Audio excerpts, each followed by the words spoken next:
Alexia.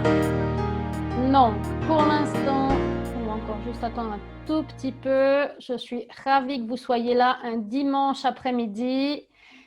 C'est vrai que, en tout cas, chez moi, il fait très beau. Donc, c'est des courageuses qui sont là. Alors, là, j'ai coupé les micros. Vous pourrez les réactiver peut-être après si vous souhaitez poser les questions. Parce que comme je l'ai mis, moi, je suis là à disposition pour répondre aux questions. Et puis, je pense qu'on va encore attendre une petite minute, tout simplement. Et on va démarrer parce que j'ai eu pas mal de gens qui se sont inscrits, qui m'ont dit que qu'ils allaient le voir en replay. Donc, c'est pour ça que je pense qu'on va être en petit comité, vraiment très intime. Ça peut être sympa aussi. Et puis, OK. Alors, dites-moi peut-être d'où vous venez, tout simplement, déjà. J'imagine qu'il fait beau aussi chez vous. Alors, mettez-moi un petit message dans le chat.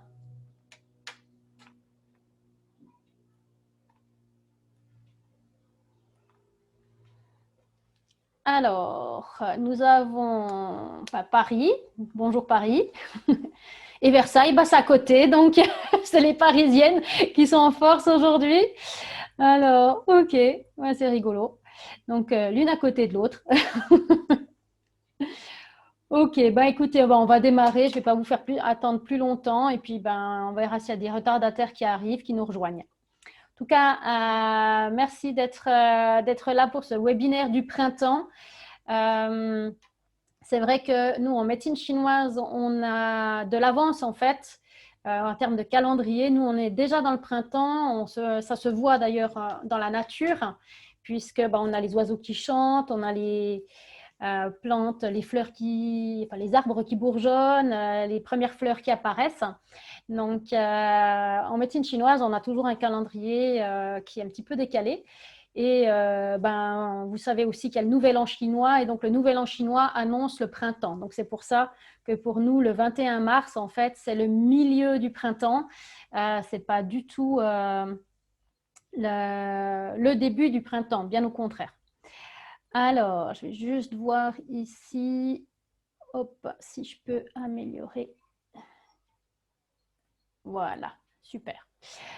Alors, écoutez, donc là, pour moi, je voulais faire ce webinaire du printemps parce que c'est une thématique en médecine chinoise, on a les 4 saisons. Et dans le cycle féminin, on a aussi 4 saisons. Donc, je me suis dit, tiens, le printemps, c'est l'énergie du foie, c'est l'énergie de la révolution. Donc, pourquoi pas parler, en fait, de tout ce qui est syndrome prémenstruel, de tout ce qui est les problématiques quand le cycle se réveille et donc quand on arrive vers les règles. On va voir, je vais vous amener un petit peu des explications en termes occidentaux. Donc, on va parler d'hormones et la version chinoise aussi.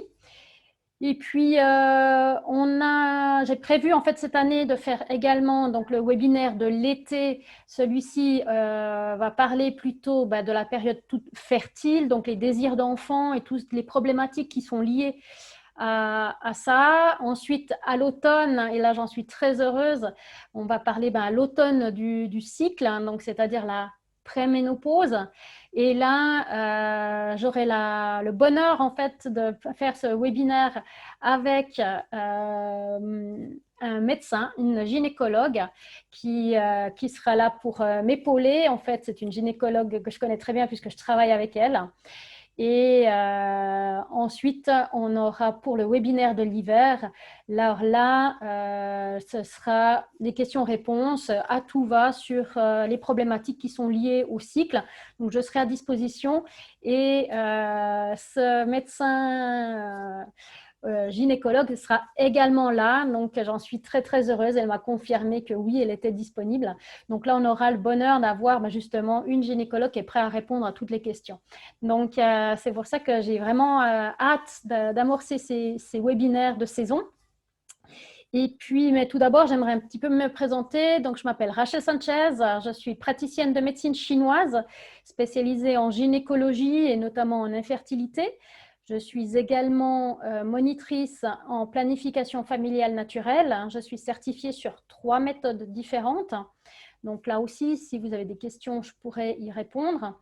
Et puis, je suis aussi instructrice en massage pour bébé et je suis aussi maman d'un petit garçon. Donc voilà, donc moi j'habite à Neuchâtel en Suisse, hein, donc on a une pratique qui est assez différente en fait de la France, puisque ici en fait les thérapeutes en médecine chinoise collaborent en fait avec les médecins et c'est vraiment une joie et vraiment une opportunité, parce que c'est vrai qu'on n'est pas dans une guerre. Alors bon, il y a des médecins qui sont plus ou moins ouverts, ça c'est clair, mais bah voilà, moi je travaille dans un centre pluridisciplinaire avec un chirurgien esthétique, des gynécologues, médecins généralistes, etc. Et on est tous ensemble et donc c'est vraiment quelque chose de précieux. Alors, bah dites-moi en fait dans le chat s'il y a une thématique que, par rapport au printemps, on va rester au printemps, donc ce côté révolutionnaire du cycle que vous aimeriez qu'on aborde en particulier, parce que ben, moi j'ai pensé surtout la problématique, c'est souvent les douleurs qui sont liées à cela, les changements d'humeur, etc., l'irritabilité, ce que j'appelle les montagnes russes émotionnelles, en fait, ce côté où on explose. Donc en médecine chinoise, ces explosions sont appelées le dragon du tonnerre, en fait, qui arrive, qui sort, et ces changements qu'on a, peut-être d'humeur, qu'on peut passer irritabilité à dépression, on peut avoir des problèmes d'acné qui sont liés, etc. etc. Donc, dites-moi peut-être juste dans le chat si vous avez une thématique en particulier que vous souhaiteriez que j'aborde plus en profondeur. Sinon, je vais passer plutôt sur tout ce qui est surtout les douleurs, parce que c'est surtout ça qui est gênant chez les femmes. Alors, dites-moi s'il y a quelque chose en particulier, ou sinon, j'y vais comme ça, hein, si vous n'avez rien. Alors, rien de particulier, on y va avec le programme que j'avais prévu. Bon, très bien. Alors, donc, tout d'abord, moi, j'aimerais vous expliquer un petit peu la particularité en médecine occidentale. Alors, pour ça, je vais partager mon écran et je vais prendre ce document-ci. J'espère que vous le voyez bien. Donc, ça, c'est un document qui m'a été transmis par la doctoresse Tatiana Baras-Kupski, qui est donc ici mentionnée, qui est un médecin généraliste avec qui je collabore, une de plus, et qui est une spécialiste en fait du cycle féminin et des troubles du cycle. Et elle, particulièrement, son point fort, c'est de traiter les troubles du cycle via l'alimentation et notamment les intolérances alimentaires. Donc, elle obtient d'énormes changements métaboliques, rien qu'en changeant uniquement le régime, uniquement, mais c'est un bien grand terme. C'est vrai que quand on va chez elle, eh bien, elle vous fait une panoplie de tests comme tout bon médecin classique, mais également, en fait, elle vous fait passer par une nutritionniste qui va faire des changements, qui vont vous indiquer des suppressions la plupart du temps d'aliments. Et donc, dans ma pratique, moi, évidemment, je me suis inspirée d'elle. Et c'est une pionnière en fait dans cette manière de faire. Donc, elle m'a donné ce document et puis dans lequel on voit que effectivement, ici on a les menstrues, donc les règles, et on a les œstrogènes qui sont assez bas, on va dire très bas. Et à ce moment-là, donc pendant la période des règles, on a constaté, donc ça c'est tiré d'une étude, que les signes les plus fréquents étaient irritabilité, anxiété, dépression, saignement, douleur abdominale du dos, maux de tête, nausées, vertiges, faiblesse, diarrhée, libido augmentée ou diminuée, acné, infection et saignements de nez. Alors, comme j'aime souvent le dire, on n'est pas obligé de tout avoir, mais il faut avouer qu'il y en a certaines qui cumulent, malheureusement. Donc, dans ma pratique, en fait, moi, j'ai la plupart du temps le côté irritabilité, anxiété, dépression qui viennent, les maux de tête et puis l'acné. Donc, c'est pour ces 4 points-là, en fait, qu'on vient souvent me voir parce que il n'y a pas 36 000 solutions, en tout cas en médecine occidentale. C'est de mettre souvent avec des traitements hormonaux. Et puis ici, ça s'explique parce qu'en fait, il y a une chute hormonale, donc il y a une chute des œstrogènes. Et ensuite, on a les œstrogènes qui commencent à augmenter et on arrive vers l'ovulation. Et au moment de l'ovulation, eh bien, on a d'autres signes qui apparaissent comme des glaires, des nausées, une douleur abdominale, du spotting, donc des saignements, une libido sans particularité ou qui est augmentée. Donc là, c'est parce qu'on a un taux très élevé, cette fois-ci, d'œstrogènes, trop élevé. Et du coup, en fait, il y a des effets évidemment métaboliques. Et après l'ovulation, donc, on a la chute de nouveau des œstrogènes et le démarrage de la progestérone, cette fois-ci, donc la deuxième hormone féminine. Et celle-ci, on peut voir qu'effectivement, va avec la progestérone, la prise de poids, les ballonnements abdominaux, gonflement des yeux, des doigts et des chevilles, des seins douloureux, de l'anxiété, de la dépression, des maux de tête, des nausées, de l'acné, du spotting, donc les saignements, les douleurs abdominales et de la constipation. Alors, dites-moi, est-ce qu'il y a quelque chose qui vous parle? Donc, dites-moi juste dans le chat s'il y a quelque chose qui vous parle et puis ou que vous connaissez bien.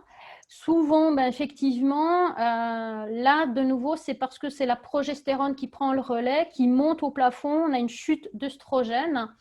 Et en fait, voilà, c'est vrai que ces signes-là arrivent avec ces changements hormonaux. Alors, hop, donc c'est vrai que... alors, Alexia qui me dit surtout les maux de tête. Donc, effectivement, donc ça c'est un grand classique. Donc, effectivement, c'est souvent lié en fait à à la montée en fait en progestérone et une chute des œstrogènes.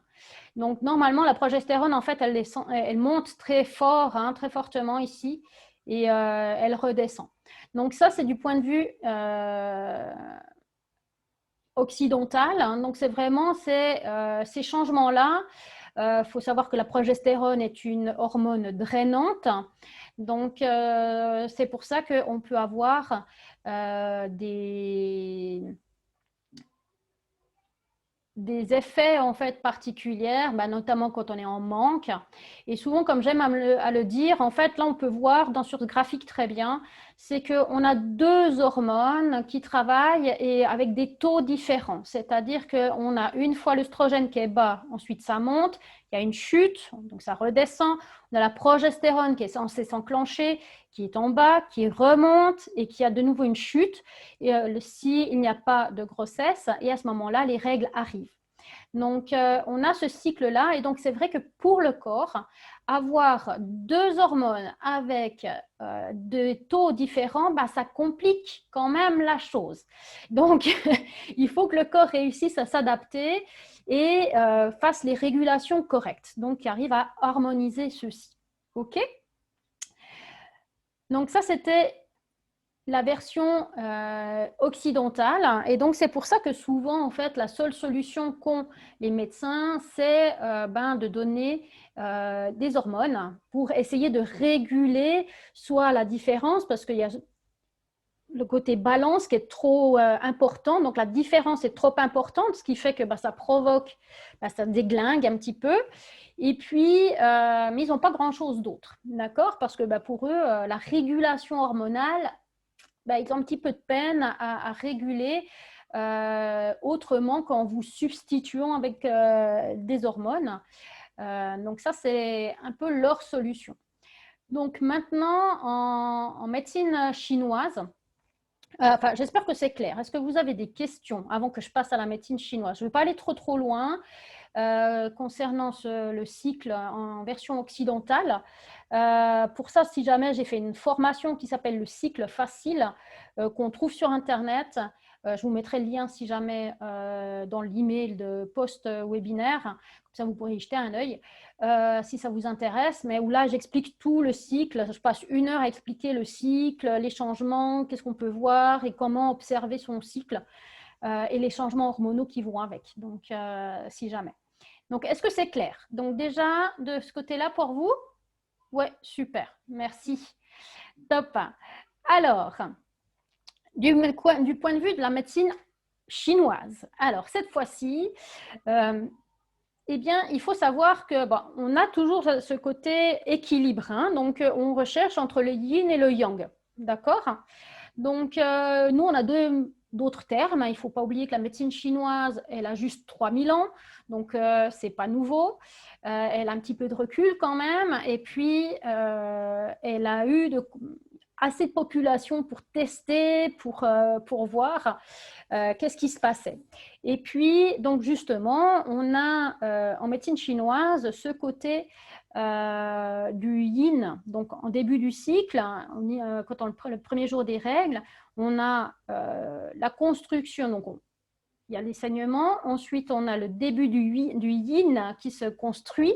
Donc, ça, c'est l'épaississement de l'endomètre. Donc, le yin, c'est tout ce qui est matière, en fait.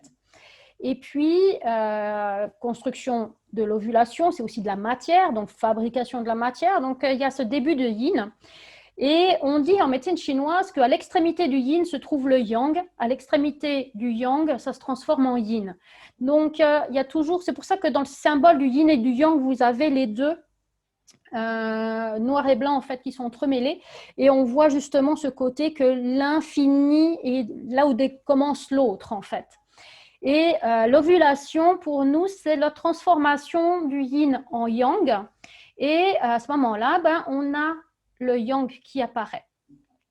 Donc, et c'est vrai que plus on a du yang, plus on arrive vers les règles et plus on a beaucoup de yang et très peu de yin. Donc, on a toujours cette question d'équilibre.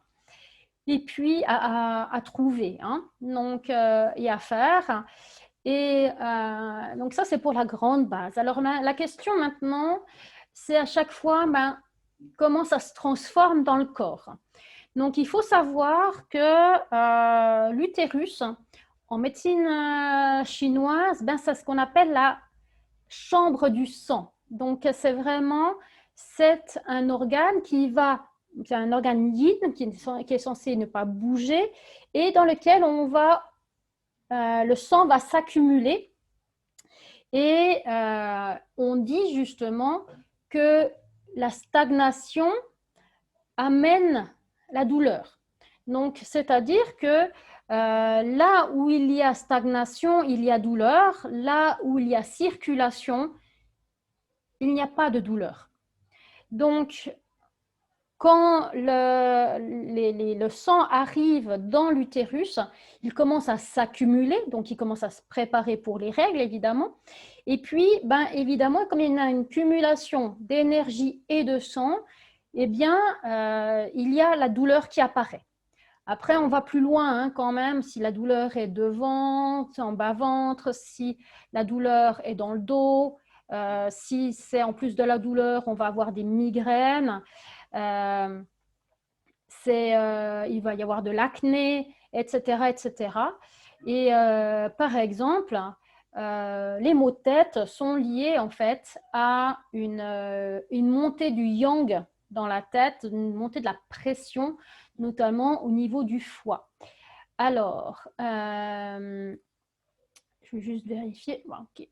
Je ne vous ai pas perdu là pour l'instant, ça va? Tout va bien? Ok. Et puis, on dit en médecine chinoise que le sang est le maître du qi, donc de l'énergie, et le qi est le maître du sang.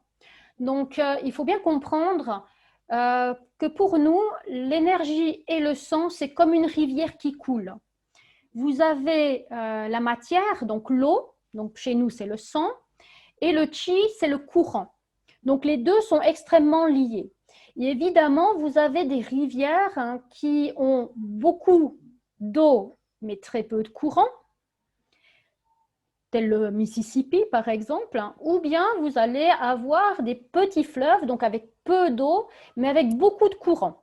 Donc, et c'est ces équilibres-là, en fait, qu'on va devoir corriger parce que, évidemment, l'un ne va pas sans l'autre, mais j'ai envie de dire, une rivière qui n'a qu'à peu d'eau va arriver gentiment peut-être à la stagnation. Ça peut créer des marais. Ça, vous voyez, ça a un côté où ça ne va pas trop bouger. Donc, du coup, on arrive vers la stagnation et donc vers la douleur. OK? Donc, et le grand maître, en fait, qui dirige, qui orchestre ce mouvement-là, eh ben, c'est le foie. Et le foie, l'organe du foie, donc il faut bien comprendre qu'en médecine chinoise, quand on parle, nous on n'a que 5 organes, et en fait c'est des systèmes complets. Donc quand on parle du foie, ce n'est pas uniquement l'organe, mais c'est tout le système qui est regroupé dans le foie. Et c'est lui qui organise le rythme, donc c'est lui qui cumule, donc lui, il va créer le stockage du sang dans l'utérus, et puis après, c'est lui qui va relâcher. Donc, il faut qu'il ait ce mouvement, en fait, de je retiens, je retiens, je retiens, et je lâche. Et en fait, il faut savoir que le foie, c'est l'organe de la colère et de la frustration. Donc, c'est vrai qu'ici, dans les pays occidentaux, les femmes sont assez frustrées, se mettent facilement en colère. Donc, effectivement, plus on arrive avec une stagnation qui augmente, et plus, en fait, eh bien, la colère va monter. Donc, c'est pour ça qu'il y a ce mécanisme de justement de monter. Ensuite, la dépression, ben justement, c'est ce côté où ça bloque, ça lâche, ça bloque, ça lâche. Donc, il y a vraiment ce côté de montagne russe. Hein. C'est vraiment ça qui va faire cet aspect-là. Donc, en fait, l'idée et l'idéal, c'est que si l'énergie et le sang sont harmonieux et qui circulent correctement, même dans l'utérus, hein, même puisque l'utérus est l'organe des règles, alors les douleurs disparaissent. Donc, ça veut dire que vraiment, si on a l'énergie et le sang qui circulent dans le corps, le métabolisme se fait correctement, et donc le métabolisme de la femme est fait pour avoir des règles. Par conséquent, comme j'aime à le dire, les règles, ça doit arriver comme une lettre à la poste, sans douleur, sans maux de tête, sans nausée, sans rien du tout, parce que en fait, c'est une fonction naturelle du corps de la femme, tout comme la respiration, comme la digestion, comme le reste. Il ne doit y avoir personne en fait qui est censé se rendre compte en fait que vous avez vos règles, à part vous-même. Donc ça, c'est vraiment un point d'honneur. Et souvent, on me regarde comme ça, avec des gros yeux, quand je dis ça, mais et c'est toujours très étonnant, les femmes qui viennent me voir avec des douleurs de règles et qui après 2-3 mois de traitement, leurs premières règles sans aucune douleur, elles sont surprises. Elles disent, mais je me suis fait surprendre par mes règles, je n'ai pas compris et elles sont perdues. Alors moi, ça me fait toujours sourire parce que effectivement, elles expérimentent ce que sont des vraies règles et le plaisir d'être une femme. Tout simplement sans être embêté avec ce cycle qui en fait est juste disharmonieux et il faut juste le régler.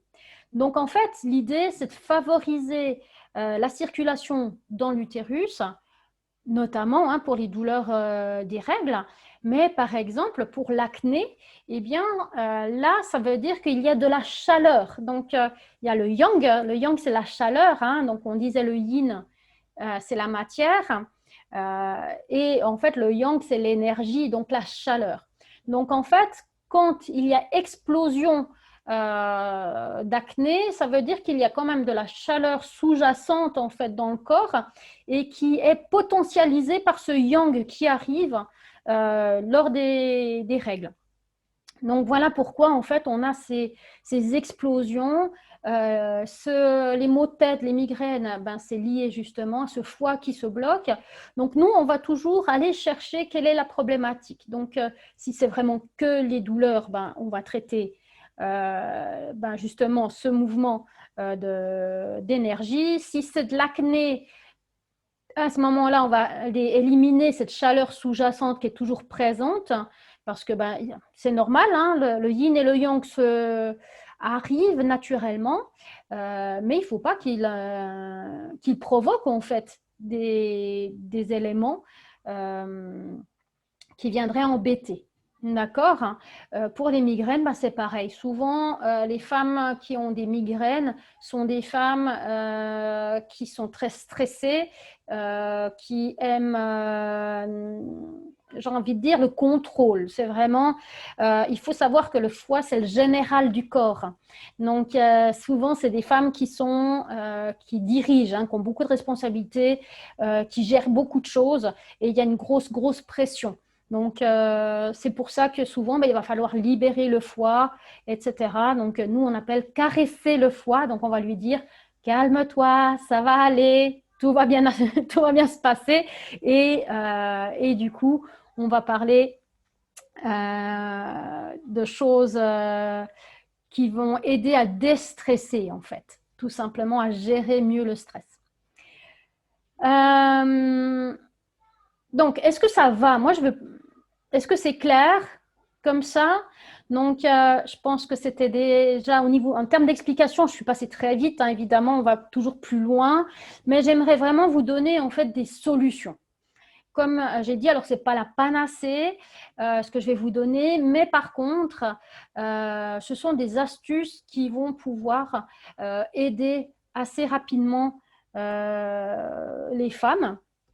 Et puis, est-ce que, bah, on va déjà commencer par là. Est-ce que vous avez une ou deux questions pour l'instant ou on les réserve pour après?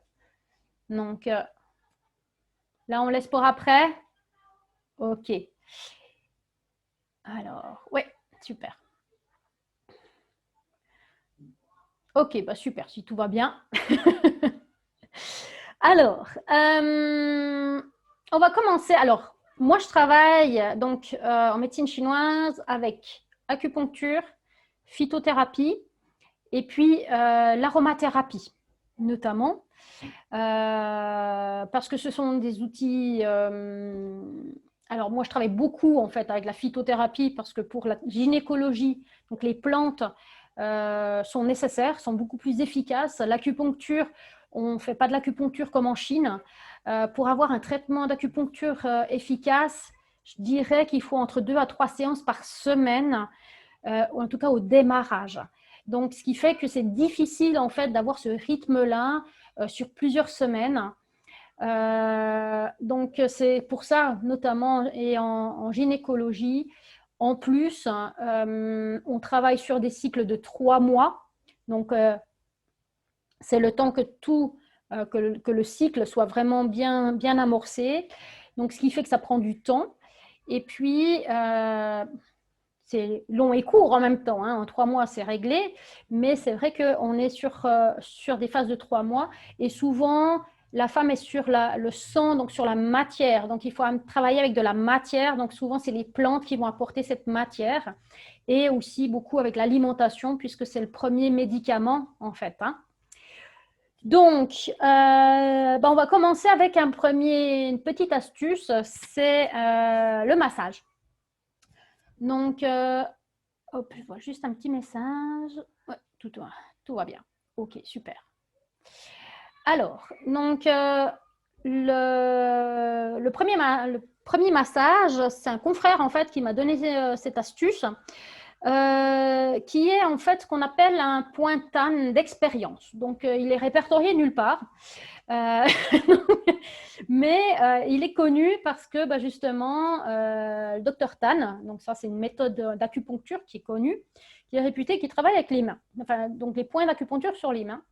Et en fait, il a indiqué que ben, le point qui est ici, donc, alors attendez, hop là.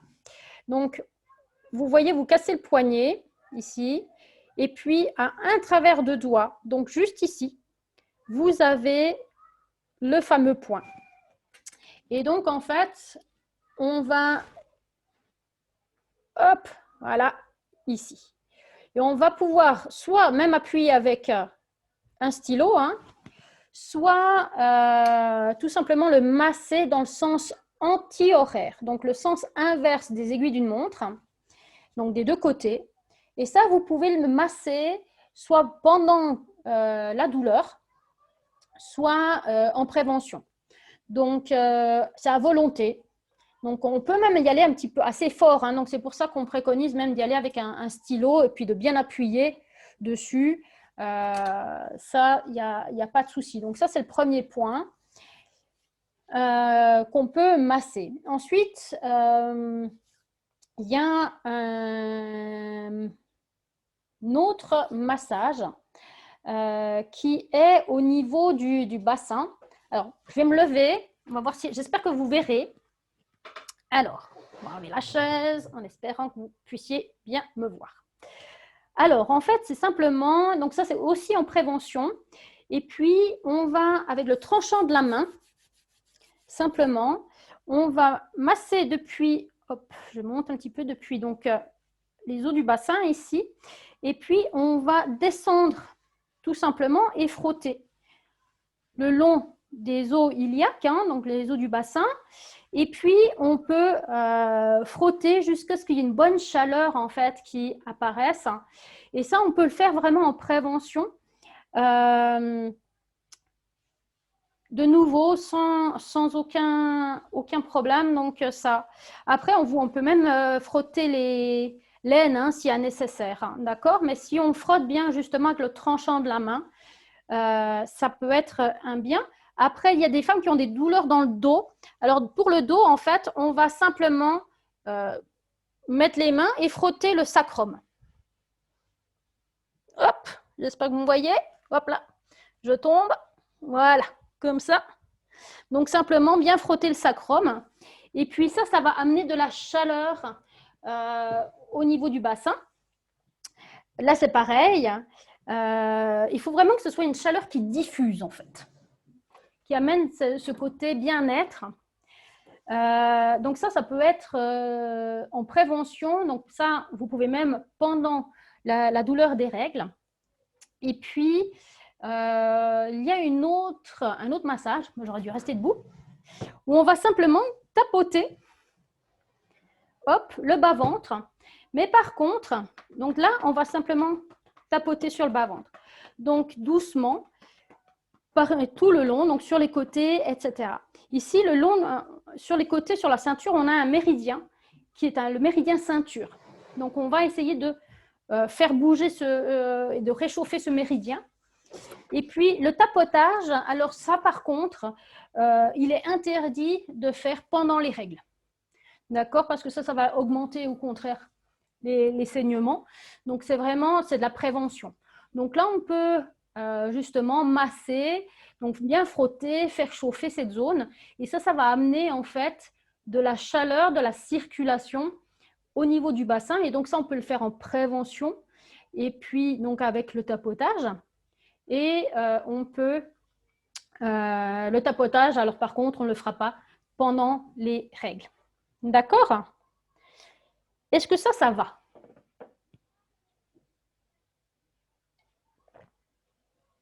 Donc ça, c'est vraiment quelque chose de simple qu'on peut mettre en prévention. Et puis, donc voilà, tout simplement, dans la deuxième phase, donc après l'ovulation, préparer pour faire circuler cette énergie, en fait, qui commence à s'accumuler dans cet utérus, et donc pour le faire bouger, pour que justement, l'idée c'est ça, hein, c'est qu'après l'ovulation, on a la stagnation qui commence à se mettre en place, qui est normale, mais il faut quand même que ça circule, hein, parce que si ça fait si c'est l'effet marée, ça devient boueux, donc c'est pas terrible. Donc, donc c'est pour ça qu'on a également en fait des femmes qui ont des douleurs et qui ont des caillots Et c'est pour ça que quand les caillots sont expulsés, la douleur s'arrête. C'est un peu cet effet-là, marée, en fait, un marais qui ne bouge pas, qui est boueux, comme ça, et qui, en fait, une fois qu'on s'en est débarrassé, ça recircule, vous voyez. Donc, c'est pour ça que c'est important d'amener ce mouvement d'énergie. Ça va en termes de massage? OK. Maintenant, en termes d'un petit coup d'alimentation, toujours aussi facile. Alors, on peut apprendre des pistaches. Les pistaches sont une couleur verte. Donc, la couleur verte, c'est la couleur du foie, justement. Et donc, en fait, en médecine chinoise, on a les aliments qui vont vers, qui ont des couleurs. Chaque organe a une couleur et donc, évidemment, on pense que chaque aliment va vers l'organe qui correspondant à la couleur. Donc là, la pistache, en fait, comme elle est verte, la couleur du foie est verte, donc elle se dirige vers le foie. Et puis, on peut donc du coup prendre des pistaches en collation, 3-4 poignées par jour. Et notamment s'il y a des règles hémorragiques. Si on peut y rajouter éventuellement on peut également manger des pois chiches, hein, si jamais. Mais la pistache, alors surtout l'idéal en fait, c'est de la torréfier. Donc vous en mettez la poignée, enfin vous en faites un paquet sur, donc non salé hein, évidemment, à la poêle. Vous les faites sauter jusqu'à ce que ça devienne grillé, voire carbonisé en fait. Donc le côté torréfié. Et puis, vous pouvez y rajouter un petit peu de jus de gingembre. Alors pour ça, vous pouvez piler le gingembre. Donc il faut le peler, le gingembre, vous le pilez pour récolter le jus. Vous rajoutez ça à la pistache, puis vous torréfiez le tout. C'est de la cuisine, hein, c'est de la cuisine chinoise. Et puis, vous laissez refroidir. Et puis, vous pouvez avoir un pot de votre pistache comme ça. Et puis, vous consommez justement 3-4 poignées par jour. Et ça va détendre le foie. Et donc, du coup, ça va détendre les tensions qui sont liées au foie. Ça marche. Donc, pour ces pistaches, donc ça, c'est la surprise, c'est les pistaches au gingembre. Ensuite, dans les tisanes, on a les tisanes de bouton de rose. Ce confrère chinois qui lit le chinois, m'a dit qu'en fait, la rose, en chinois, ça se dit la fleur qui rend belle. C'est beau, hein? Donc, la rose, c'est la fleur qui rend belle. Donc, il faut en abuser. Donc, en fait, voilà. Donc, on peut faire des tisanes de boutons de rose. Ça va apaiser, ça va calmer justement les tensions, l'irritabilité, ce dragon. D'accord? Ça rafraîchit, ça calme l'esprit. Donc, c'est vraiment idéal. Ensuite, on a aussi les tisanes de sauge. Alors là, c'est différent, c'est une autre chose, c'est-à-dire que la sauge n'est pas à prendre en cas de douleur avec des règles hémorragiques. Parce qu'on peut avoir des règles hémorragiques douloureuses, et là, la douleur vient à cause de l'hémorragie, et on peut avoir des règles hémorragiques qui sont, on va dire, normales, mais là, c'est la stagnation. Et c'est vraiment la stagnation qui prédomine. Et à ce moment-là, la tisane de sauge, donc 1 à 2 tasses par jour maximum. Je dis bien 1 à 2 maximum par jour, parce que la sauge est circulante, donc elle va amener cette circulation. D'ailleurs, on sent bien qu'un surdosage en fait de tisane de sauge, on peut avoir des palpitations. Donc ça montre bien que ça fait circuler en fait énormément au niveau du sang, donc ça va soulager la stagnation. Donc, tout ce qui circule ne fait pas mal. Donc, on va augmenter cette circulation. Et puis, toujours la menthe aussi, elle est refroidissante. Une tisane de menthe. Là, c'est vraiment des infusions, hein. Ce n'est pas du thé, c'est des infusions de menthe. La menthe libère le foie. Donc là, c'est pareil, c'est une plante qui est très, très connue en fait. On la met souvent dans les prescriptions de médecine chinoise pour le foie parce qu'elle libère le foie et donc elle débloque. Donc, elle débloque le foie. Donc là, c'est vraiment de nouveau, hein, c'est dans l'idée de caresser le foie. On y va, on s'apaise, détends-toi, ça va aller. Ok, ça va? Super. Ensuite, moi, j'aime une autre, dans les autres. Alors, voyons voir. Est-ce qu'en termes alimentaires, alors, ben, puisqu'on est dans l'alimentation, pour tout ce qui est acné,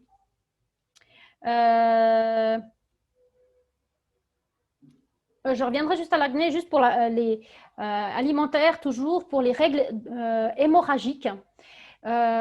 Juste avant d'attaquer l'acné, comme ça, j'oublie pas.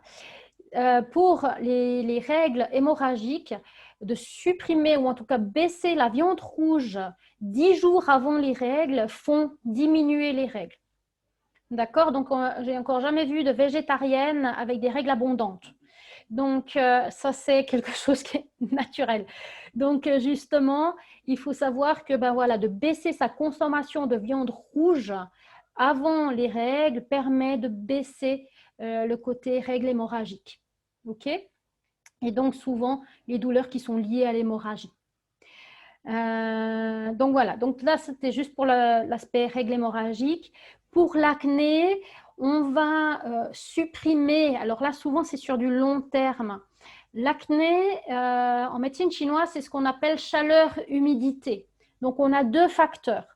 Donc, on a le facteur chaleur qui peut venir, justement, qui est potentialisé par le yang qui monte, mais également par les émotions, donc la colère, la frustration, donc tout ce qui nous fait monter, hein, et également par une alimentation trop chaude, donc les épices, le poivre, le piment, ce genre de choses.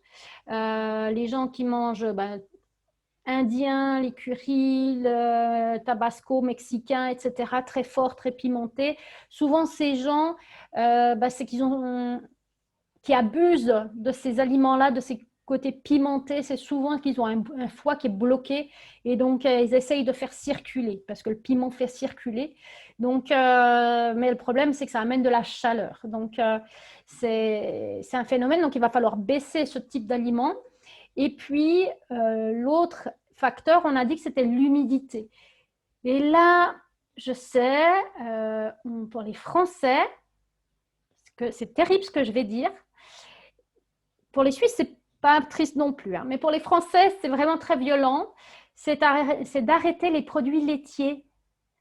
Donc, arrêter les fromages, arrêter les yaourts, arrêter le beurre, arrêter, je sais pas, qu'est-ce qu'il y a encore d'autre, le lait, les cacao, les chocolats, enfin voilà, tout ce genre-là. Je sais, c'est terrible ce que je viens de dire, je m'excuse, mais c'est simplement parce que en fait, les produits laitiers sont des produits très gras, très difficiles à digérer, et ça amène le système digestif, quand elle n'arrive pas à digérer, va commencer à produire de l'humidité.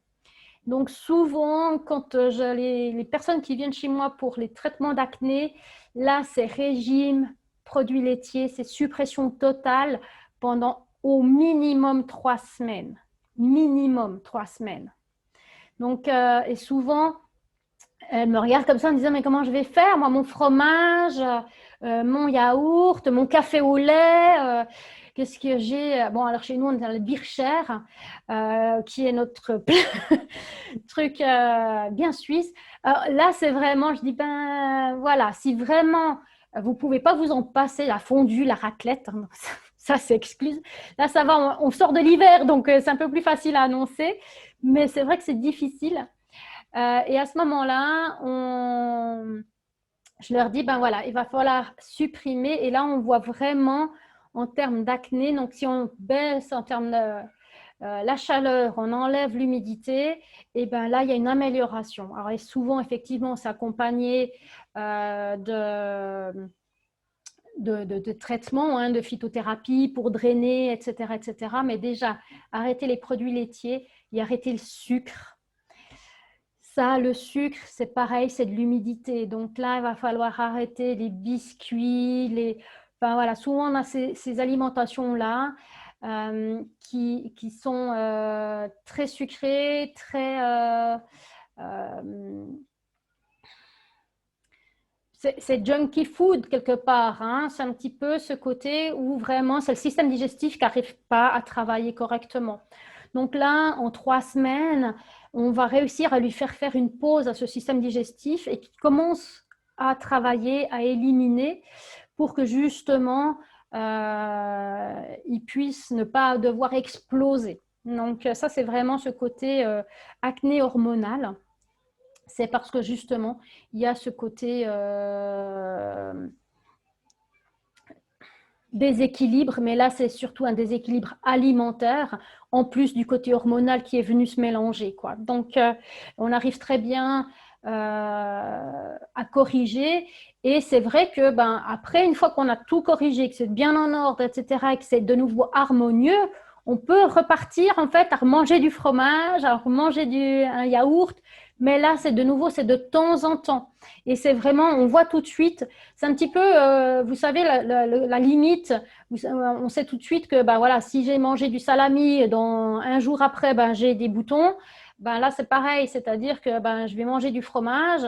Ben, tiens, peut-être qu'avec ce fromage-là, hop, systématiquement, j'ai des boutons qui apparaissent. Bon, ben voilà, ça veut dire que il faut vraiment réduire la consommation des produits laitiers et de drainer en même temps. Et puis, c'est vrai que il y a tout ça qui vient pour équilibrer, hein. Mais l'acné, c'est vrai que c'est l'alimentation le point clé, quoi. Donc, après, j'ai envie de dire, pour tout ce qui est migraine, douleur, etc., c'est vraiment le côté gestion du stress, apprendre un petit peu aussi à gérer son stress, les émotions, avoir les 2, 3, de la sauge ou des choses comme ça qui nous aident à faire sortir ce stress, cette colère, cette frustration. Et puis, l'acné, par exemple, ça, c'est tout ce qui est alimentaire, donc s'il y a des choses à corriger. D'accord? Si vraiment vous ne pouvez pas vous en passer, si vraiment il vous faut votre bout de fromage, là, parce que c'est impossible, vous ne pouvez pas vivre sans. Vous pourriez mourir sans votre bout de fromage. Je vous conseille de le manger le matin pour le petit déjeuner ou plus tard à midi parce que comme c'est gras et difficile à digérer, eh bien, au moins vous aurez le temps de le manger et de le digérer.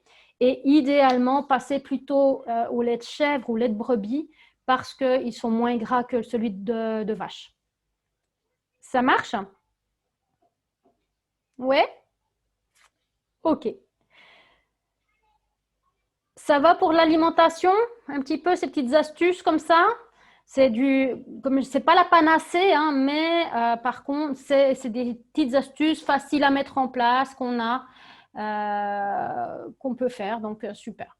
Donc voilà, on trouve ça, des pistaches, on trouve de la sauge, on trouve de la menthe, c'est très facile, hein, il n'y a pas besoin de pas compliqué à trouver. Ensuite,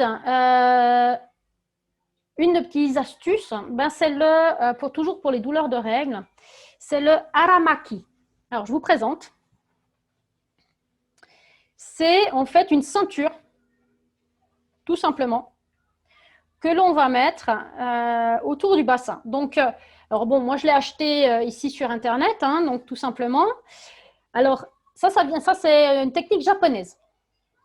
Donc, le aramaki, donc c'est un simple tissu au coton qui va autour de la taille. Donc, ça peut être sympa, ça peut être une pièce de vêtement. Donc, moi, j'ai une patiente, elle avait un vieux t-shirt, elle a découpé, puis elle le met juste autour de la taille.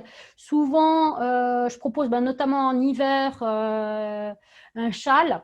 On peut prendre un châle qu'on entoure, donc c'est sympa, de nouveau, on peut jouer avec les couleurs, etc.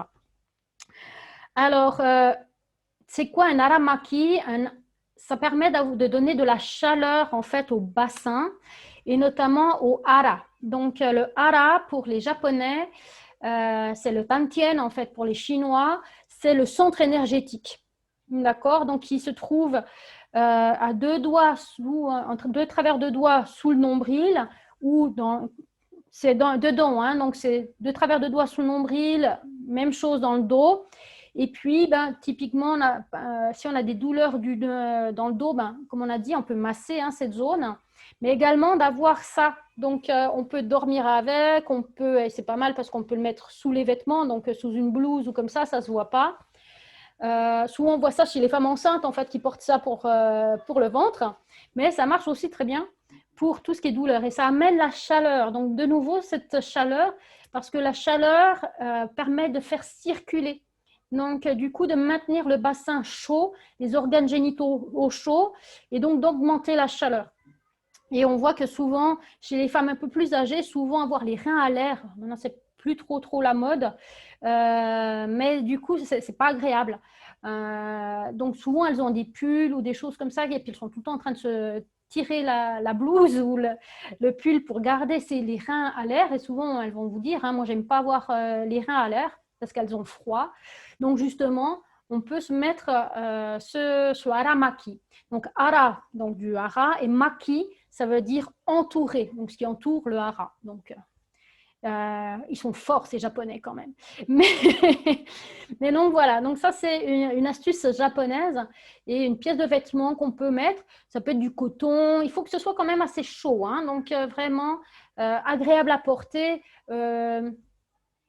Je ne pense pas qu'un morceau de soie ou comme ça puisse amener cette chaleur. D'accord? Mais c'est vraiment d'avoir cette zone toujours protégée. C'est cette idée-là.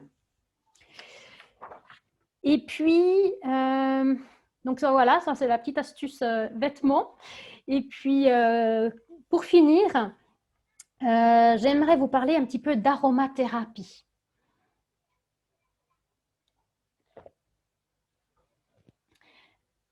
Alors, l'aromathérapie, c'est pareil, c'est que ça reste des plantes, c'est très puissant.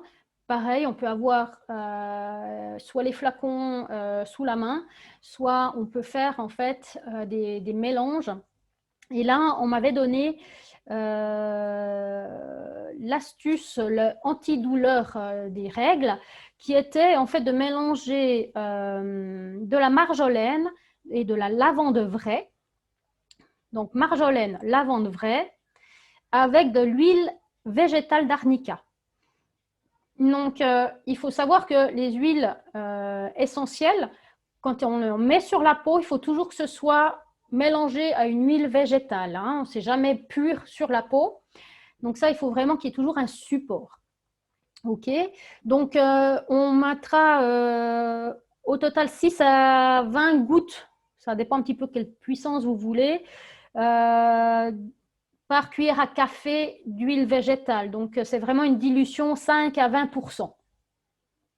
OK? Donc, pourquoi la marjolaine? Parce que la marjolaine, c'est un calmant qui est puissant.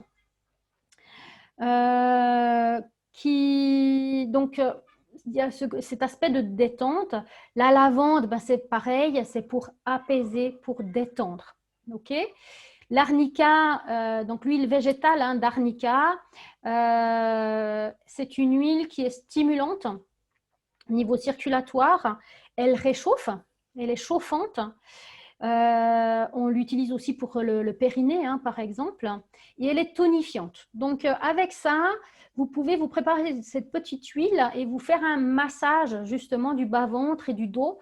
Donc, ça, c'est vraiment on m'avait donné cette astuce-là comme mélange antidouleur. On peut éventuellement mélanger avec l'huile végétale de millepertuis, qui est un anti-inflammatoire, antalgique, donc antidouleur. Par contre, attention avec le millepertuis parce qu'elle est photosensibilisante. C'est-à-dire que si vous allez au soleil avec, il va y avoir des traces. Donc, c'est pour ça qu'elle est moins bonne, mais elle est enfin, moins bonne. Plus facile à utiliser, plus difficile à utiliser que l'huile d'arnica. Donc, voilà. Ensuite, comme autre option, comme dans les huiles en général, on a le basilic indien ou tropical. Ça dépend un petit peu sous quelle forme, enfin sous quel nom on trouve. Elle soulage les règles douloureuses et notamment la tension des seins. On n'en a pas parlé. En médecine chinoise, on a le méridien du foie qui passe par les seins. C'est pour ça qu'on a des tensions au niveau des seins. Donc là, de nouveau, souvent, c'est ce foie qui est trop bloqué. Donc, il faut le débloquer, il faut le caresser, je vous rappelle. Et puis, donc là, le basilic indien ou tropical, on peut l'utiliser en massage sur les seins pour soulager un peu cette tension. Hein. Des fois, il y a des femmes qui me disent qu'elles ne supportent même plus leur soutien-gorge, hein, tellement il y a la tension en fait. Hein. Donc, ça devient insupportable. Pour les règles abondantes, ça on en a parlé, il y a la cyste. Donc, le cyste, c'est un coupe-saignement. Donc, le cyste, on peut en mettre là où on s'est coupé, mais avec les règles, c'est un petit peu compliqué. Donc, mais on peut la sentir et se masser. Donc, on peut l'utiliser pour les règles abondantes et douloureuses.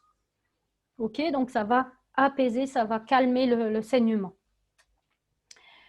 On a le cyprès aussi, qu'on appelle l'huile anti-excès.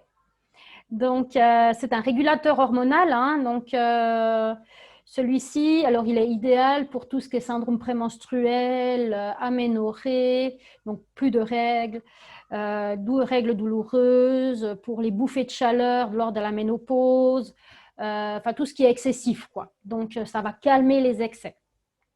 Donc, ça peut être pas mal. Après, pour les maux de tête, on a la menthe poivrée. Donc ça, on peut mettre une goutte sur les tempes, sentir, et éventuellement avaler. Donc, de nouveau, hein, il faut un support, hein, jamais d'huile essentielle pure. Hein. Ça peut être un morceau de sucre ou comme ça, une petite goutte, parce que la menthe poivrée est réputée par étant très, très froide. D'accord? C'est le glaçon, hein, c'est vraiment l'hiver qui arrive. Donc là, elle soulage les maux de tête, notamment qui sont très pulsatives hein, sur les côtés. Et puis, éventuellement, on peut lui rajouter le basilic indien dont on a parlé tout à l'heure.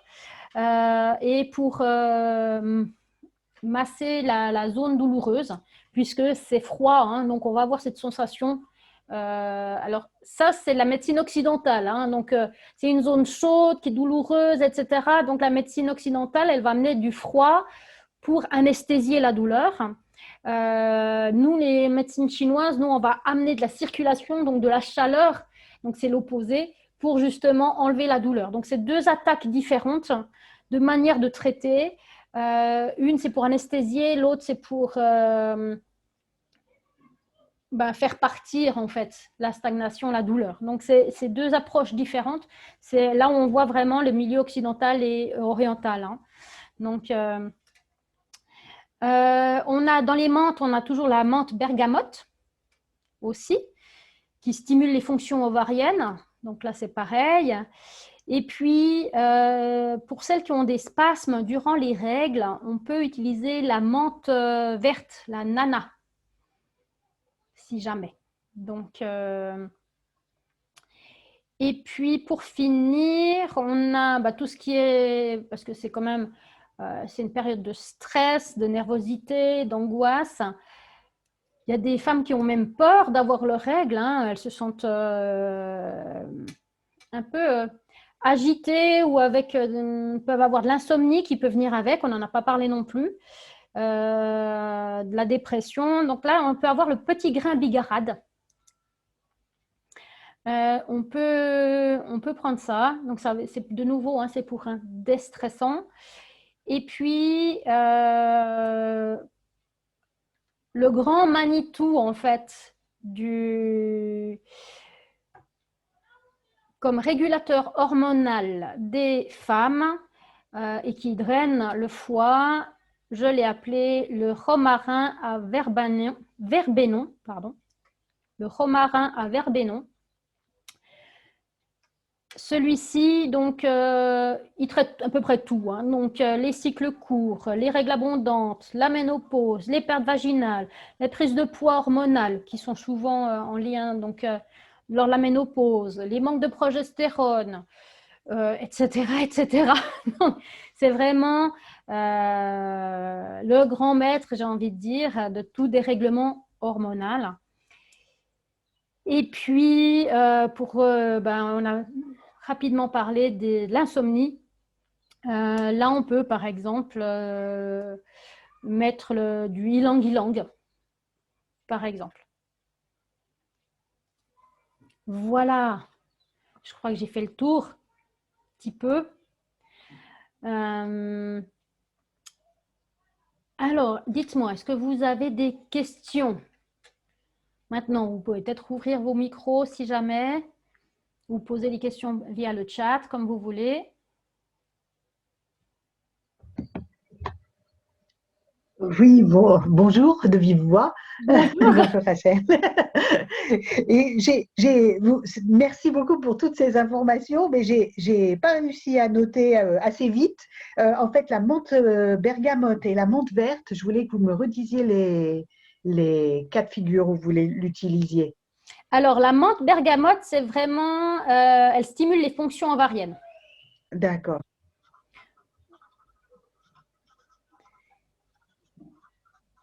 Par contre, la menthe nana, la menthe verte, elle, c'est pour les spasmes pendant les règles. Ah voilà, ça se passe. D'accord, merci beaucoup.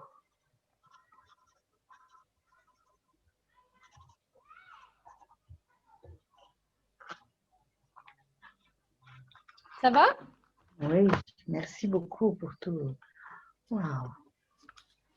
La Donc, ceinture Aramaki, elle n'a pas besoin d'être serrée. Hein, si. elle maintient, mais ce n'est pas une idée de trop serrer, c'est plus chauffer. Oui, alors le haramaki, c'est vrai que, alors c'est à la base c'est serré parce qu'il faut maintenir au chaud, mais D'accord. c'est pas effectivement l'idée de resserrer comme un corset quoi. Hmm. Il faut quand même laisser l'espace. C'est pour ça, là c'est quand même, ça c'est du coton, c'est élastique quand même, hein. Oui, oui. D'accord? Donc Ouais. c'est vraiment, c'est un bout de coton vraiment, et là, ça tient, d'accord? Ça baille pas, mais c'est pas non plus effectivement le côté corset désagréable, Hmm. quoi. D'accord. J'ai envie de dire, proche au corps. Ouais. Merci. Donc, alors, voilà, ici, Alexia qui demande, concernant les huiles essentielles, vous les utilisez toujours en massage ou plutôt dans l'alimentation ou en diffusion? Alors, on peut, moi souvent les huiles essentielles, puisque les femmes viennent chez moi, moi j'ai la phytothérapie et je leur donne l'acupuncture. Les huiles essentielles, je leur conseille plutôt pour la maison. Donc, du coup, elles peuvent effectivement se masser avec, parce que souvent, justement, quand il y a la douleur qu'elle a, on a envie d'avoir quelque chose sous la main, d'accord? Donc, on peut justement soit la sentir, soit l'utiliser en massage ou éventuellement en diffusion. Alors, attention avec la diffusion, parce que la diffusion, il faut que ce soit maximum 2 heures dans la pièce, jamais plus. Donc, dans les cas d'insomnie, etc., on peut diffuser dans la pièce peut-être 2 heures avant qu'on aille se coucher. Et puis après, on arrête et on va se coucher. D'accord? Parce que sinon, après, en fait, ça charge l'air et ça pollue l'air, en fait, en réalité. Donc, du coup, c'est contre-productif. Donc ça, c'est une première chose importante. La deuxième chose importante dans la diffusion, c'est que l'huile essentielle ne doit jamais être chauffée. Donc là, c'est vraiment, on va utiliser soit des diffuseurs à froid, soit quand je dis chauffer, c'est vraiment, on peut mettre dans de l'eau et puis avoir la petite bougie qui chauffe l'eau, ça éventuellement, mais on ne va pas dans les diffuseurs parce que des fois, j'ai des personnes qui ne mettent pas d'eau et donc qui mettent directement l'huile. Et là, par contre, elles vont chauffer l'huile et donc là, elle va se transformer et donc là, c'est pas bon parce que là, on a les molécules en fait de l'huile qui vont devenir toxiques. Donc, on peut tout à fait, avec les huiles essentielles, ça dépend si vous avez besoin de vous détendre. On va mettre de l'ylang-ylang, si on sent qu'on est tendu, stressé, là, on peut mettre en diffusion ou bien tout simplement sentir, humer pendant 2 minutes, on ferme les yeux et on sent l'huile, qu'elle nous apaise et puis après, on repart. Donc, je n'ai pas parlé non plus des exercices de respiration pour la gestion du stress, mais là, ce serait parce que sinon, on allait dépasser largement. Mais il y a toutes les techniques de respiration pour la gestion du stress à mettre en place ou des choses comme ça. Trouver des astuces pour évacuer justement. Il faut que l'énergie du foie, la colère et la frustration sortent. Donc, il faut trouver des astuces. Donc, ça, c'est souvent en fait dans ma consultation.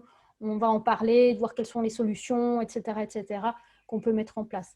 Mais dans les cas de douleur, voilà, les huiles essentielles, on peut les utiliser et puis en massage, donc en application directe, ou comme j'ai dit, on peut en avaler également. Donc, ça dépend avec laquelle on travaille et quelle est la situation en fait.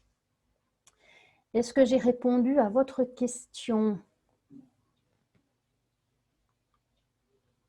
Oui, super. Avec plaisir. Ok. Est-ce que vous avez d'autres questions?